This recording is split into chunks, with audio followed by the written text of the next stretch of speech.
RGV, Kevin Arrow here, back on our Sideline Sit-Down. Final guest of the day, this Friday afternoon, Brownsville Veterans alum, U of H alum, and current Seattle Mariner, Fred Villareal, joining us here live. Fred, what's going on? What's up, man? First of all, I appreciate you having me, man. I mean, Absolutely. it's a blessing because I've ran out of things to do, and so this is actually fun, And you're a great guy, so again, appreciate you having me, brother. Thank you. Yes, sir. Yeah, it's been a while. So I was talking to some other athletes on here earlier. We've kind of pegged, kind of put together an estimate that we've been about in a month in quarantine. To me, it feels like more than a month. Some people have said Yeah, it feels longer, shorter. What's up? Did you feel like it's been a month or I more or mean, less? to be honest, like frankly, the first week felt like a month, and it's it's felt like almost a year. Like I've been, time travels so slow, and you know at times I feel like I'm not being like productive, but honestly it only takes me about 2.5 hours to work out, play catch, and do what I have to do in a Mhm. day. And at the same time, I don't want to like overtrain because that it leads to injury. But it's just that I can't sit in one place for a while. Like this, like I always have to, I just got used to, I mean, it was even hard for me to transition from coming from a student athlete at the University of Houston to the pro life because I was always accustomed to having something to do the whole day. Mhm. And I just got so used to it that when I went to pro ball, I was like, wow, I feel like I'd have some free time and it'd be like, well, like, what am I supposed to do here? And I just got so accustomed to always having something to do. But I've been trying to learn new things. I, I have a painting right here I painted of myself. It's There you go. subpar, I'd say. It glows in the dark, but Oh, it's that's pretty. cool. But yeah, I've been trying new things, but it's not, it sucks for everybody, man. Like, Mhm. people want to be out and do things right now, and Definitely. it's tough for everybody, but I mean, hopefully soon we'll get past this. And you know what I was hearing was that, in regards to sports, that uh, that will start with having no fans at the games, and then from then on we'll go like slowly but surely having fans actually 2 feet apart from fans. Like you have to be two. I mean, yeah, like no 2 seats. I meant not 2 feet. So imagine that you're at a game with your family. You Yeah. have to be 2 seats away from each other. You have to like scream across like the whole stadium. Seriously. Yeah. So I just hope that we'll all get back to how it was at some point.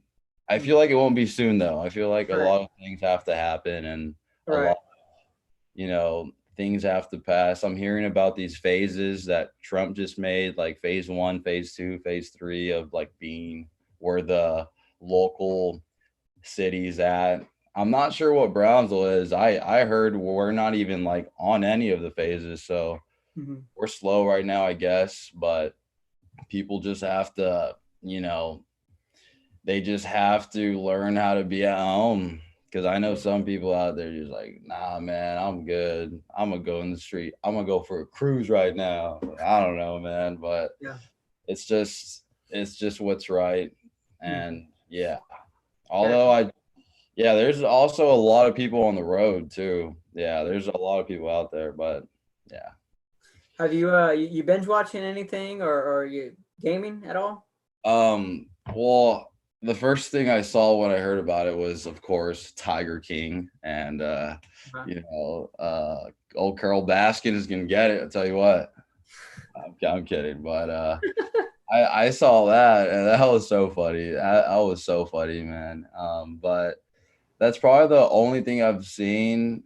But the problem is when I like watch something, I won't stop. Like I will probably sleep till the next day. Could be like I'm that hard. Like I'll probably sleep like at 1 p.m. if I have to end it all. It's like I have to watch this. No, one more. One more turns to one more. That's just how it is.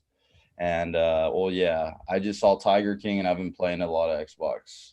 Add me if you have Xbox. For Yeah, Fredericksville. That's it. Yeah. there you go. Yeah, we actually have a fan.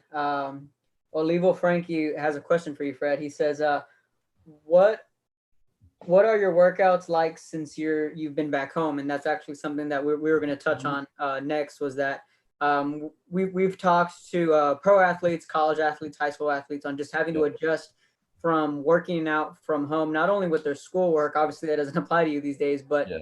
your work is baseball. And how are you adjusting to having to work from home?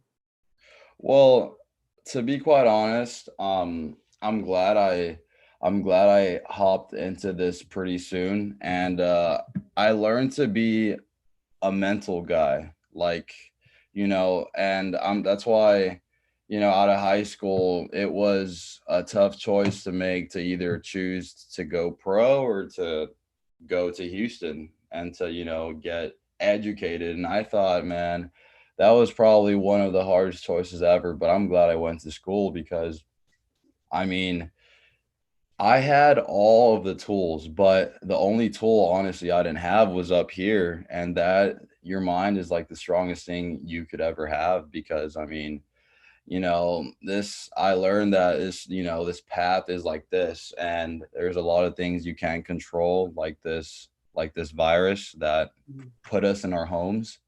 And, but it's how you respond to that. There's a lot of things you could do at home. You could do a lot of, you could do what I got into is to see visual, like, just to picture it, but you have to like really like, just lock in on it. You can't just like when I'm out there in my yard, I think like I got a runner on third, two outs, like a full count, and it's me in the net. But I put like a little prop thing like as a hitter, just trying to get that mental image and to so when I just because this could probably just like reopen quick and we're playing again. So like, it's always key to be prepared when all this is done because the worst thing you could do right now as an athlete is just, you know, I'd say like, not be locked in at all. And just when you come back and you're not prepared,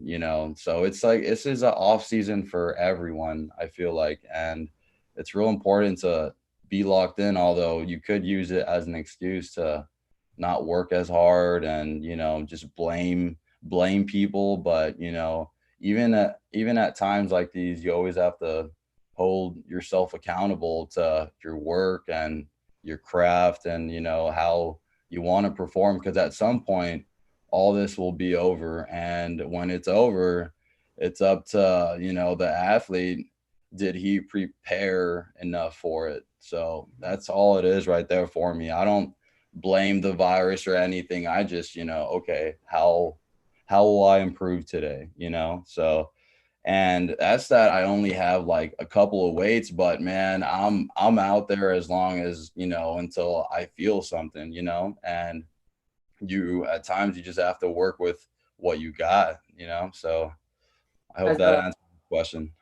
Yeah, as a pitcher, obviously, do you have a mound at home, or how difficult is that? Because I know there's a difference between on a flat and on a mound.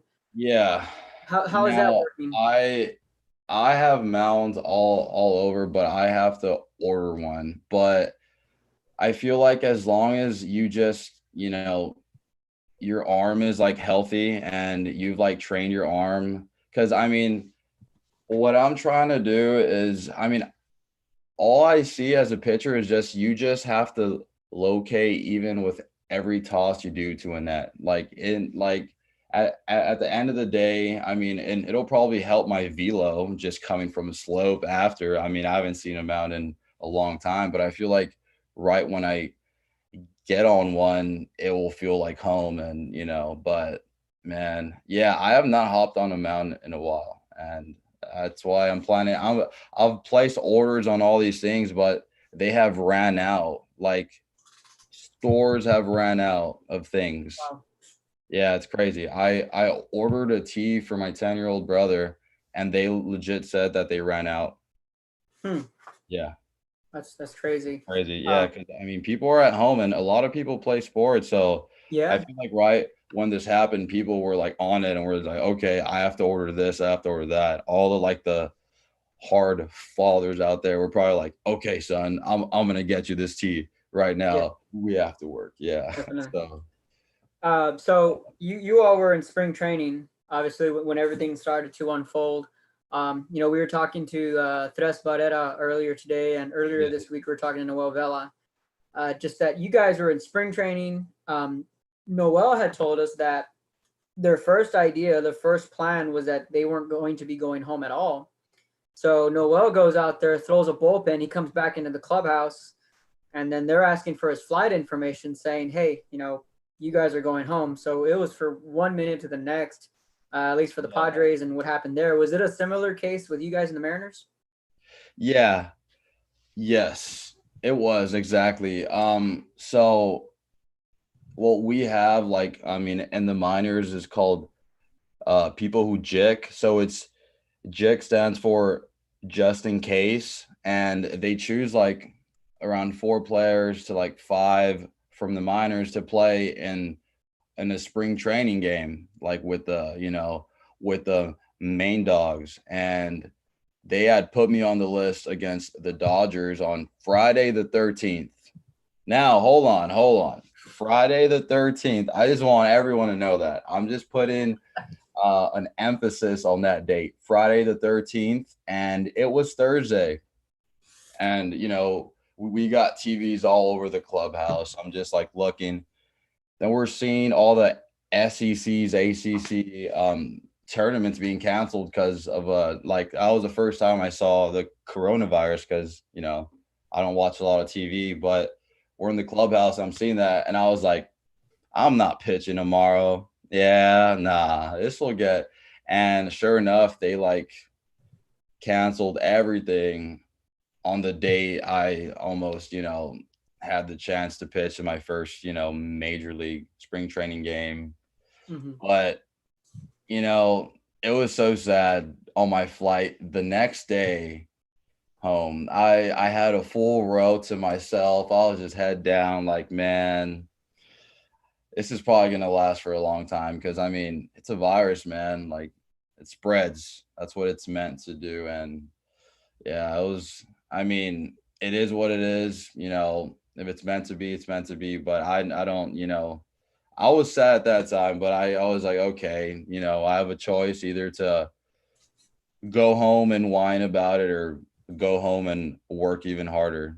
So that's Definitely. what. Yeah, that's a Yeah, I kind. remember you had posted that you were leaving on a plane to spring training, and then it felt like one day to the next. I saw you post again. You're like, back on the plane again. I'm going back home to Brownsville. That's exactly how it felt like. It was such a tease to have like my first professional spring training because again, like I mean if the relationships you build with teammates is unreal you know and I was there for like about a week or two and then we're out and then I'm here in Brownsville and for this is my hometown.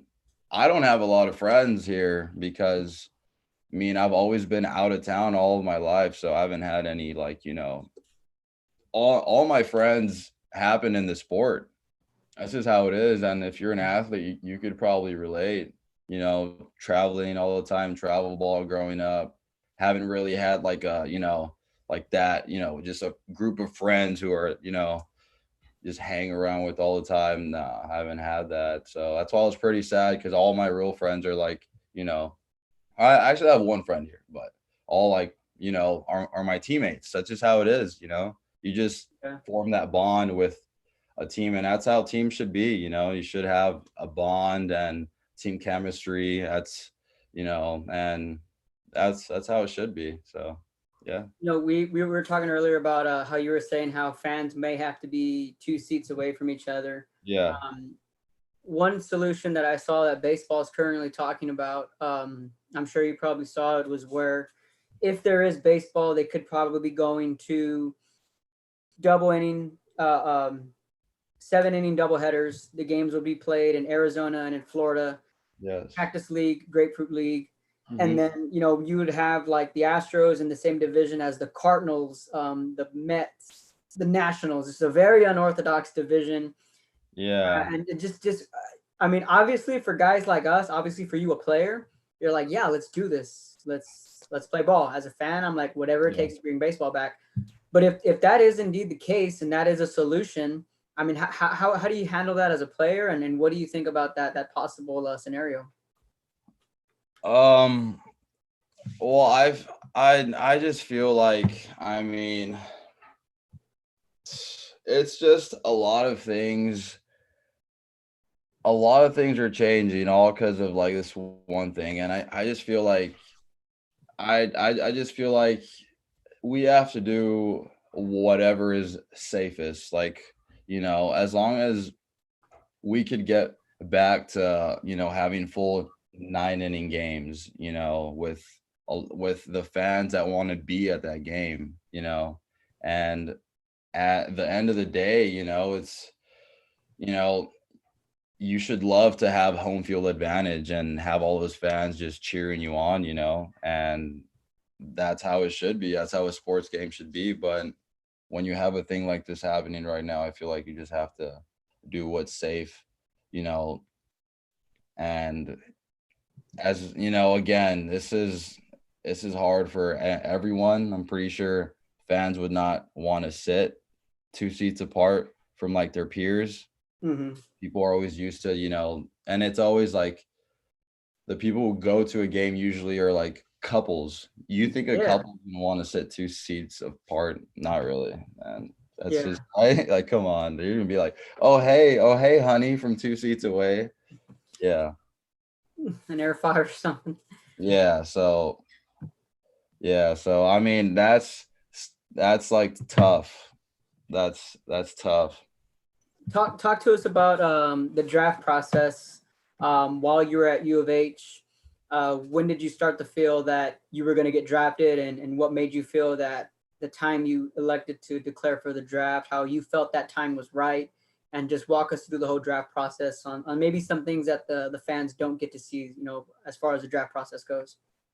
The draft process from out of high school or from Well, yeah, you did get drafted twice, right? From yeah, out of high school. twice. We'll go with when you got out of when you left U of H.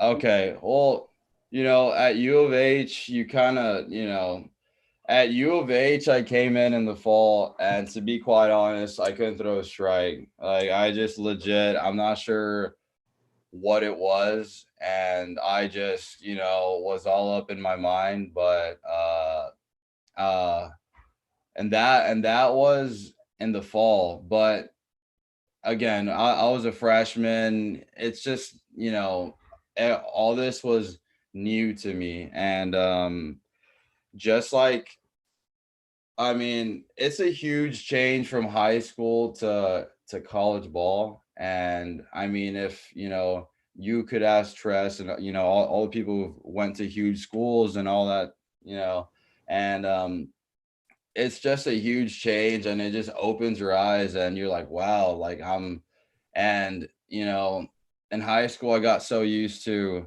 just blowing my fastball by everyone. When I went to college, it was like, wow, how did he even like foul tip that? Like, it's crazy. And so I guess that got like into my mind. I mean, I wasn't afraid to pitch, but I was just like, okay, you probably won't hit this, and if you won't, then you'll probably walk. So I had to face some adversity my first half as a freshman. And but what was crazy is, look, now check this out. I was the last freshman out of my class to pitch as a freshman, but I ended up being the freshman to pitch the most. And well, that happened when they put me in a game. We're like up like by 8 runs, and we're like, all right, let's put this guy in. All right. So I come in, I do my job. It's for some reason the lights turn on, and I'm not saying I'm not a practice guy, but it's not the same to pitch in the scrimmage and to pitch in a real game that matters. And that's one thing I worked on a lot. In the scrimmage, I just felt like that didn't mean anything to me. Like, this is my teammate here. Like, I hang around with him all the time. It's not, and when I pitch, I have that mentality, like, I don't like you, like that kind of stuff, and in a real game, you got fans cheering you on. But it's not even about that. I was just in my mind. And from then on, I just kept on pitching because I threw strikes. And yeah, and that was the first time I ever pitched an ESPN as a freshman in the postseason. And it was awesome. I had people telling me like, "Hey, dude, saw you on TV," like, and it was crazy. I think it was against Baylor, and that was, yeah, it was fun. And as a freshman, it was awesome. We won conference. We won our conference tournament. So I had a fat ring that year. It was awesome. And then my sophomore year was the old hump. So I was like this, and then my sophomore year went like that.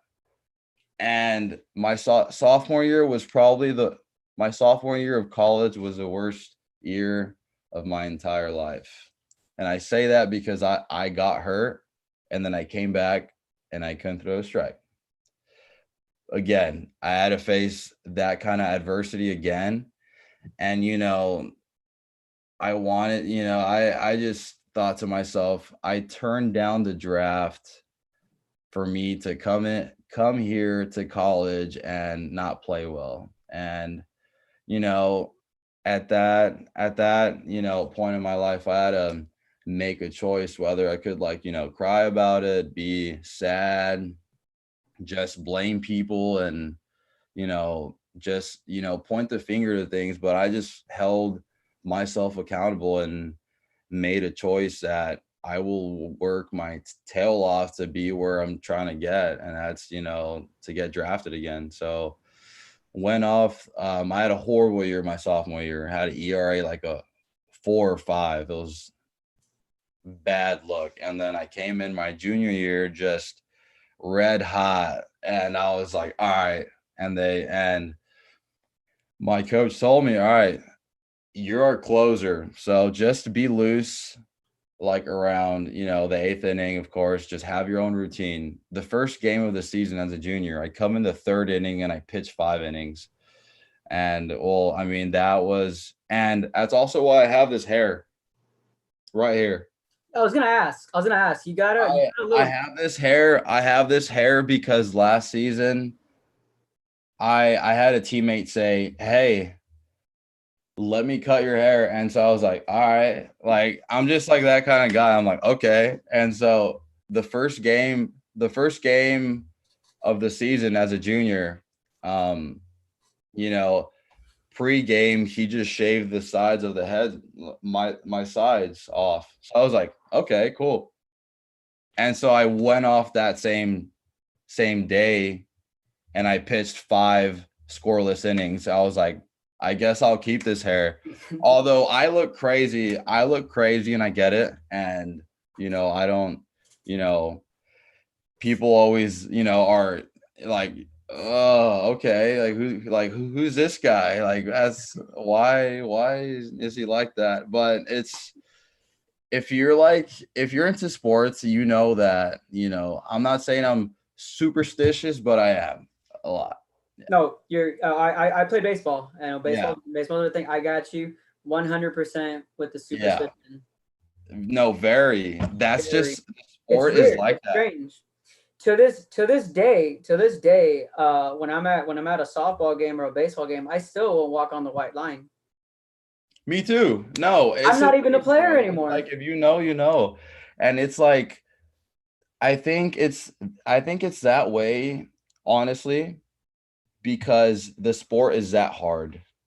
Right. It's that hard. It's that hard. And when you have some form of success, you're like, okay, I have to do this and that again. Like it has to happen Right. because the game is so hard. Like this game is tough, and people like, and other sports, this is the hardest sport. Would you agree with that? I totally agree. I mean, like I said, I played it, and I spent Yeah. some Oh time yeah, with yeah. yeah, and I No, spent some your time swing with is clean. I've seen it. You have a clean swing, bro. Hey, it's look at that. Hey, it's you a know. little off. It wasn't like it used to be, but thank you though. I definitely had a pretty good swing back in the day, but Yes, no, sir.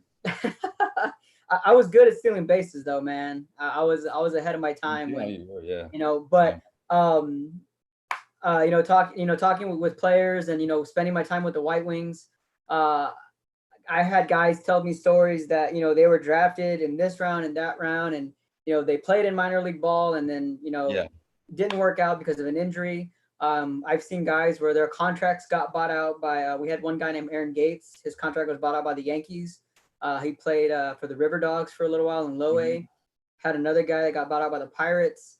But one thing that Tres really hit the nail on the head earlier was that he's like, because I said we have all been involved in minor league ball in some shape or form, and just how crazy it is on the grind that you guys go through. And I Yeah. want to say off the top of my head that there's 8 different levels in Yes. minor league ball to get to the Major League Baseball. And Yeah. I've had this conversation with guys before on which sport is harder, the NFL or the MLB, as far as what it takes to Exactly. get to that level. And I'm like, guys, you forget that a lot of these guys make careers out of minor league baseball. Yeah. They spend a majority of their careers there. And, Tres said that he's seen guys that are 8, 9 year guys that are in the minor leagues. And if they get a shot to go to the bigs, they spend 8 years in the minor leagues.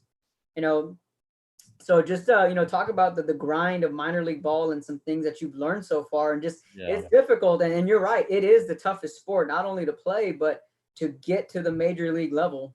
Yeah, no, it's tough. And people who don't know, there's a lot of people out there who do not know.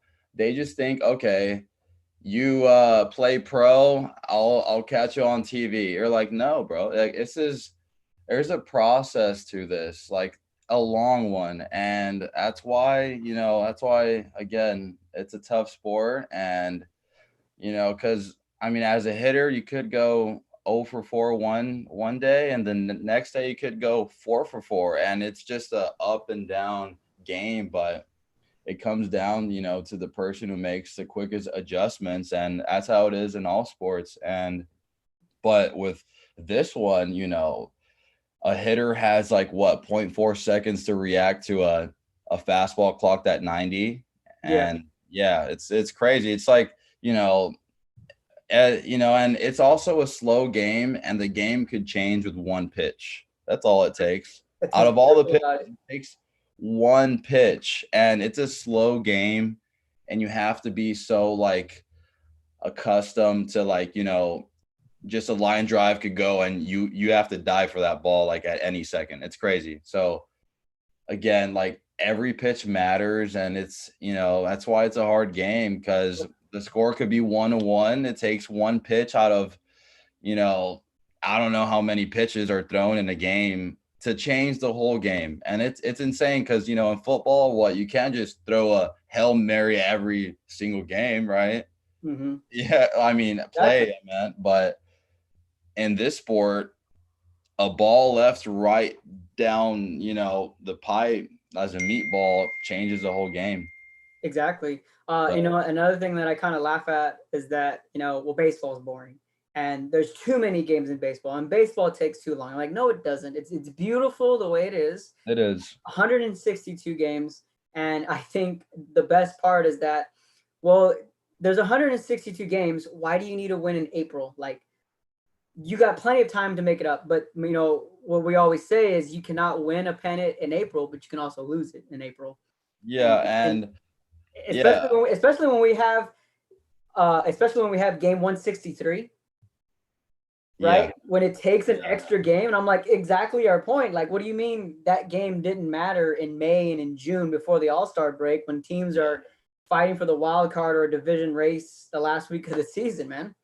Absolutely. And I mean, I'm not saying it's the same, but this past year I played around that range of games because when you get drafted out of college, you go straight into season when you get drafted Right. professional. And I went from college ball to having like almost like about 40 appearances in college to get drafted. I go straight to season, 84 games to play pro and only like 4 off days. I mean, again, you're on the road for 3 days. You come back that same night that you played, and you could get back like at 4 a.m. and you still play at home that same day. And it was like that. And man, it's a grind.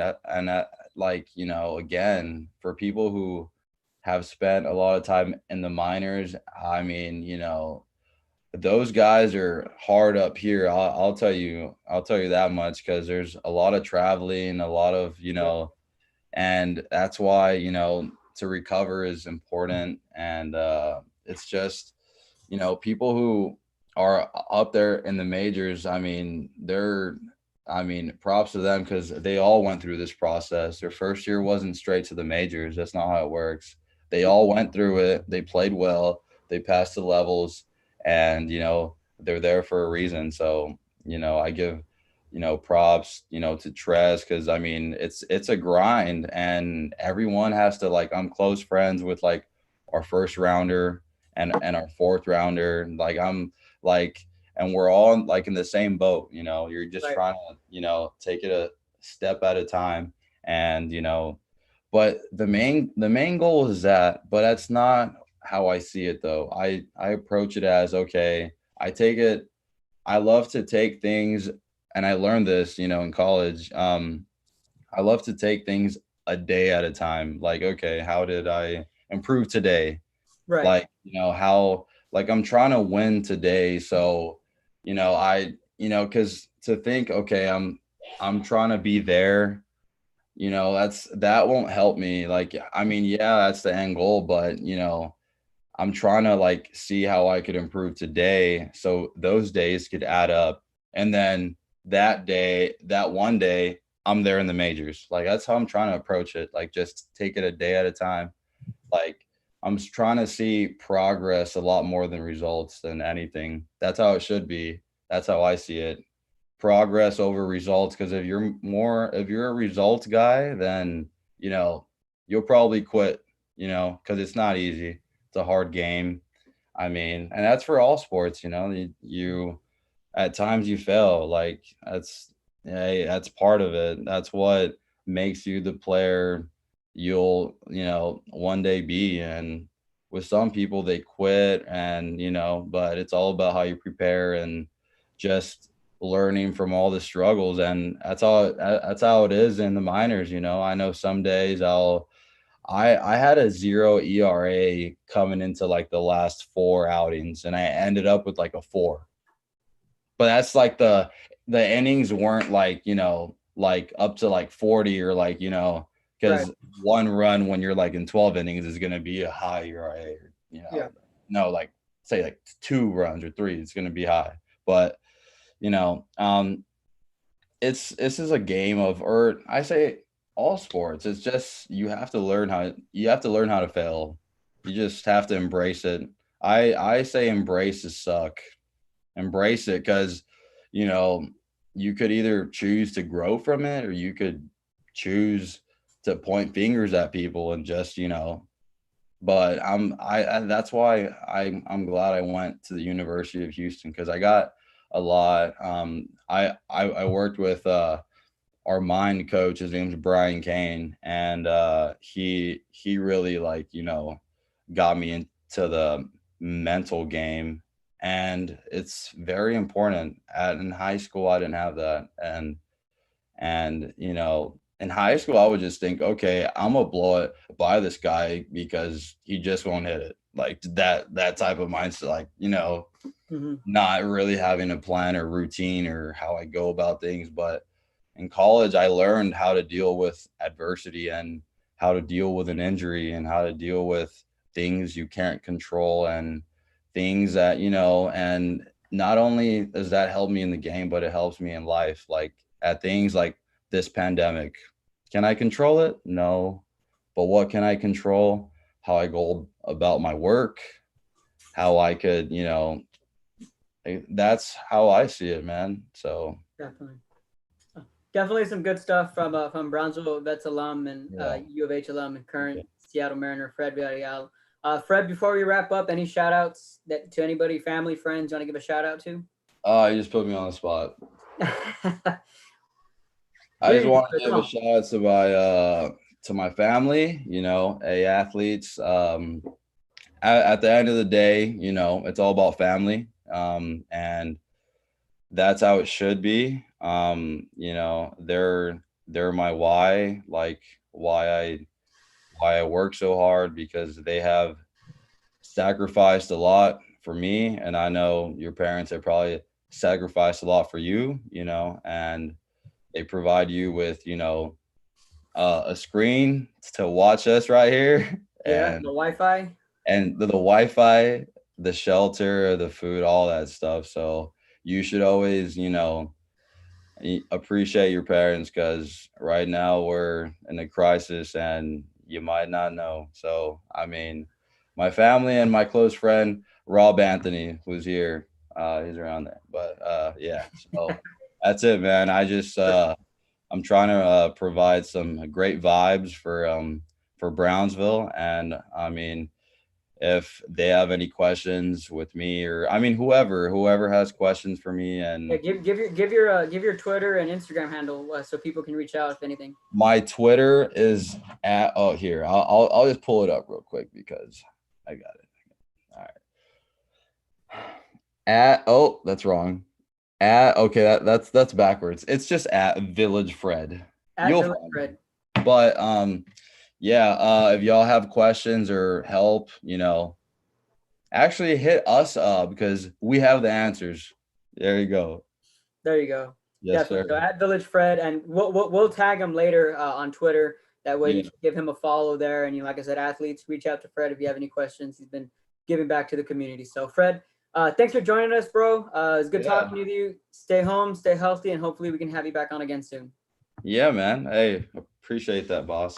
Definitely. That was Fred Radial, our final guest of the day. And just a little bit, we're going to have a special segment here to talk with head coach Rocky James from Rio Hondo and coach Manny Gomez from Harlingen High. We're going to talk about the UIL canceling the rest of the spring season for the athletes in high school. So stay tuned for that. That's coming up here in just a bit. But for now, saying so long, and we'll see you guys in a little bit. Peace out.